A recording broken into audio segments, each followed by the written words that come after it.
Now, our next guest has endured years of torment at the hands of a stalker she only ever met once. Yeah, so it's Jenny Pickering. Thanks for joining us, Jenny. Was left too terrified to even close her eyes in the shower after her stalker, Jan Schlossler, bombarded her with sexual messages, moved near to her house to be closer to her, and even proposed to her at a workplace. As her tormentor is set to be released from jail for a third time, Jenny is joining us to open up about her shocking ordeal in the hope that helping others, she can help. She's here with criminologist, a psychologist, Dr. Shoham Das. Morning to both of you. Morning, both of you. Thank you for joining us. Let's start off with you, Jennifer, because you worked in a centre which recruited people. Yeah. And you were just going about your day as normal. Yeah. And tell us from that moment what happened. So I put an advert out, and as with everything, I got a lot of response. The person that responded to the advert lived in Peterborough, and this was Jan. I was working in Leicester at the time, and he wanted to be a driver. Now, as driving hours are, you can't actually drive over a certain amount per day. He wanted to add a 2-hour journey onto that, which was already strange for me. So I kind of pushed back a little bit, but he was quite determined that he wanted this job. So I said, OK, bear in mind, you'll be travelling an hour there, an hour back. He came into the office, he spent 4 hours filling an application form that took 45 minutes. Why was it taking so long? It was a strange situation, but he was kind of just sitting at the end of the office, didn't need any help with it. But you can't force anybody to sort of say, you know, I need to fill this in, can you leave? So you just have to sort of let them carry on. Yeah, carry on.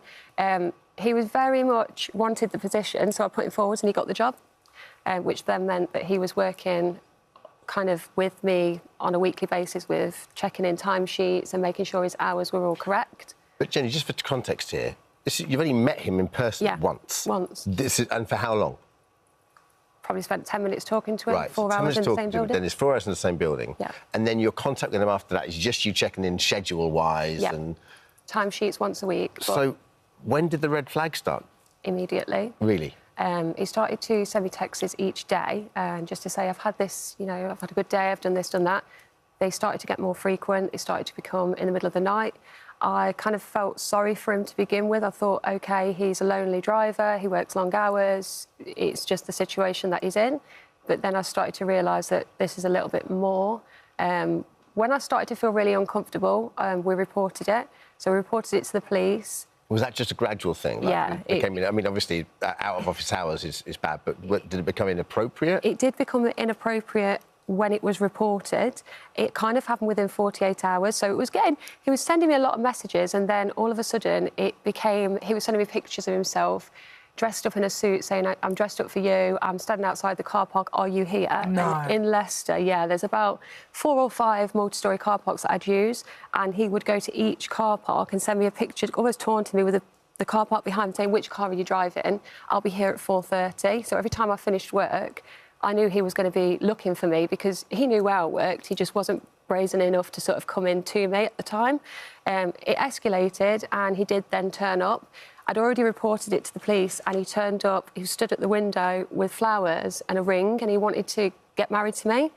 So did all your colleagues know what was going on? Yeah. So we were talking about it on a regular basis and saying, look, it's starting to get a little bit weird. We were an office of women. We didn't have any men in there at the time, and we all sort of were of the same opinion. We know that as a woman, you know that you can have unwanted attention, but you kind of ignore it and it will go away. But then it got to the stage where I'd said, stop doing this. It's making me feel uncomfortable, and you will lose your job if you carry on. And he carried on, and I think that's when we all started to say, what the hell's going on? Because you don't know him. Do you think he's enjoying the fact that he's upsetting you? I think at the start he possibly did prey on the fact that it was just women in the office, because he was very aware of that. So when he turned up at the window, he came in and he was told to leave, but he did force himself... No, he didn't push anybody, he didn't force physically, but he forced himself back in the office on a second time that day, and that's when he was arrested.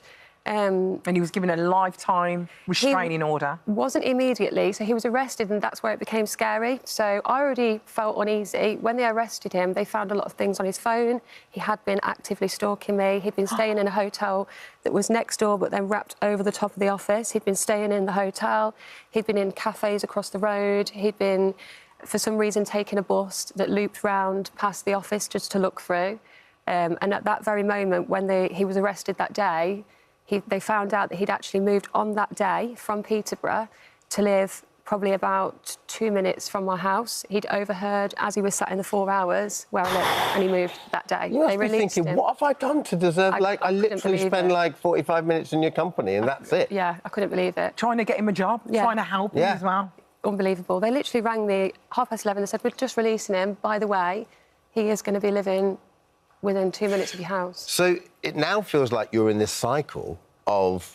He's got this lifetime restraining order, but theoretically, and he's not allowed to live in Leicester, but theoretically he could be living 5 miles away from you, and that's OK. 100%. And every time he comes out, he just reoffends. Yeah, it doesn't mean anything. So then they just put him back in prison, but he doesn't care. So every time he comes out, he does the same thing. Yeah. So he's breaching it every single time? Every time. He did it within 2 hours. He came out of prison on one occasion and he went straight into a shop, bought a phone and rang me within 2 hours of his release.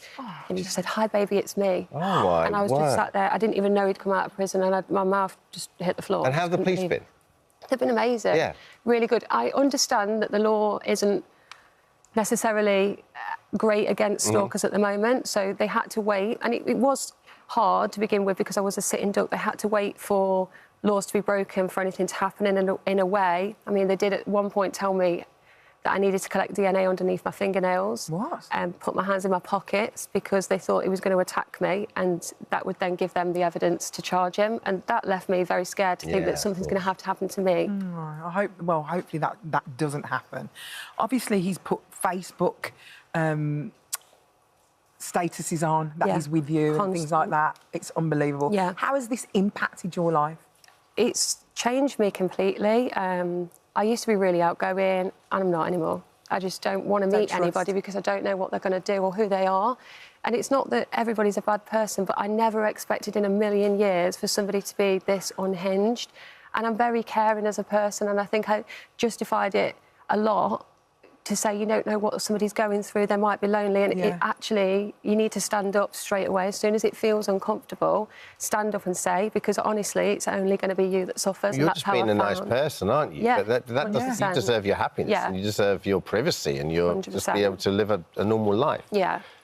Shay, I'm sorry I haven't come to you first. It's just such a sort of compelling story. So, OK, firstly, how does someone become a stalker? Why does someone become a stalker? What sort of stalkers are there? Yeah, so there's different categories of stalkers, and we can categorise them in terms of their motivation, right? So you can get your rejected stalker, who is somebody that's already been in a relationship with the victim and they're trying to reconcile the relationship. They won't take no for an answer. Then you have a resentful stalker, which is not necessarily about a romantic connection, but it's somebody who feels aggrieved. They feel like the victim. It could be an argument over property, for example, and they do whatever they can to make the victim's life hell.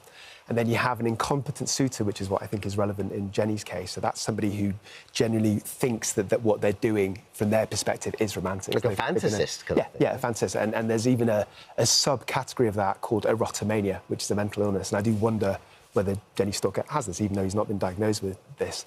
And that's having delusional ideas, so actually believing that you're in a relationship. See, what I don't understand, though, is how he's been declared sane, because it just doesn't sound like rational, sane behaviour. No.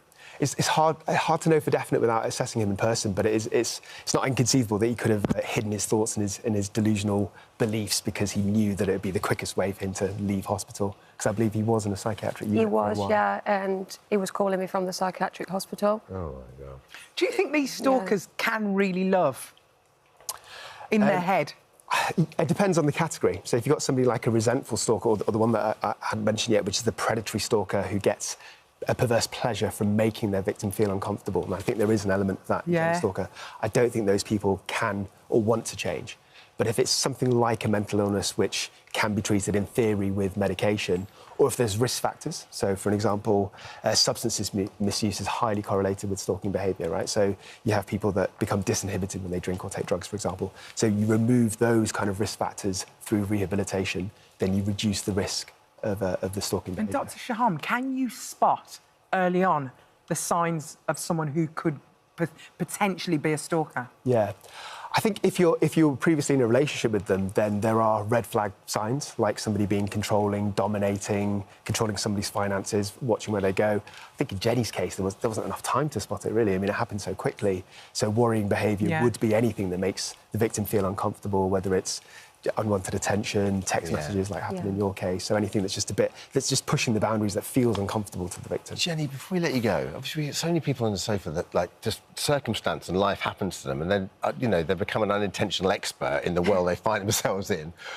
What would you like to see change? Is there a law that could be more robust here? I'd like to see a lot more support for people that are going through this kind of situation, because the first thing that I found was when it happened to me, everybody thought I'd been in a relationship with this person, and I had to keep explaining I don't know him. Don't know him. Yeah. Met him once. There's no advice that I could go. Even the Stalkers helpline was geared up to say it was your ex-boyfriend, and it was just...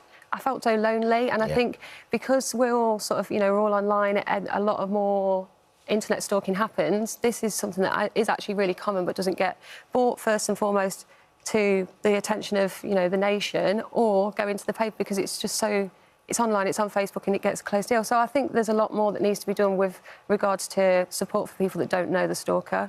And I would like to, Thank you so much for sharing your story. Thank you. Thank you. And Dr. Charm, thank you so much for joining us.